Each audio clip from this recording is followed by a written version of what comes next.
আমরা অতীতে দেখেছি যে বাজেট ঘোষণা হয়েছে, সব মন্ত্রীদের পকেটে গেছে, মন্ত্রীদের এলাকায় গেছে, এমপিরা কিছু পায়নি। ফ্যাসিস্টের রেখে যাওয়া কঠিন একটা পরিস্থিতি মোকাবেলা করে অন্তর্বর্তী সরকার কোনো রকম দেশ পরিচালনা করে তার জিডিপি যে অবস্থায় নিয়ে এসেছে, বিশেষ করে বিএনপির 2005 এবং 2006 অর্থ বছরে জিডিপি 6.78 পর্যায়ে পৌঁছেছিল, কিন্তু আজকে আমরা অত্যন্ত দুঃখের সাথে আমাদেরকে বাজেট দিতে হচ্ছে যে আমরা 6.5-এর সে টার্গেট নিয়ে বাজেট দিচ্ছি।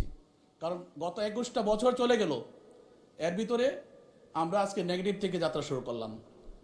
এজন্যই আমি বলি বিএনপি যদি ক্ষমতা থাকতো হয়তো বা সেই ক্রমান্বয়ে আর অনেক দূরে এগিয়ে যেতে পারতো।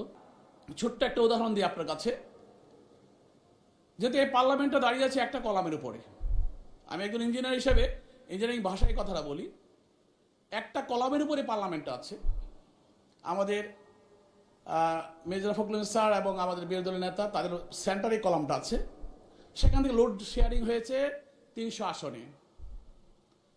একটা কলাম কিন্তু আপনি, কারণ আপনার হাত দিয়ে কিন্তু এই পার্লামেন্ট চলে, আপনি একমাত্র ভরসা।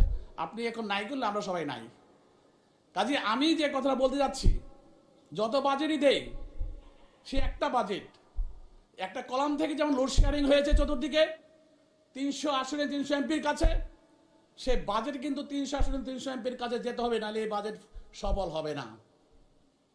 আমরা অতীতে দেখেছি যে বাজেট ঘোষণা হয়েছে, সব মন্ত্রীদের পকেটে গেছে, মন্ত্রীদের এলাকায় গেছে, এমপিরা কিছু পায়নি। আমাদের এমপিদেরকে পাইতে হবে, প্রত্যেক এলাকায় সমবন্টন হতে হবে।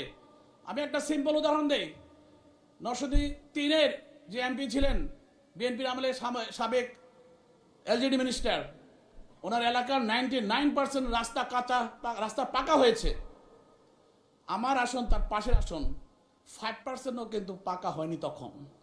তার মানে কি মন্ত্রী হতে হবে নিজ এলাকা উন্নয়ন করার জন্য? আর যে মন্ত্রী সব নিয়ে যায় তাহলে 300 আসনের দরকার নাই, এই বাজেট দিয়ে লাভ কি? আজকে আমি এই কথাই বলবো, সুষম বন্টনের জন্য বাজেট, সব এলাকার উন্নয়নের জন্য এই বাজেট। সবার উপকার করতে হবে, সব এলাকার একসাথে উপকার করতে হবে। এক গোপালগঞ্জ দেখলে চলবে না।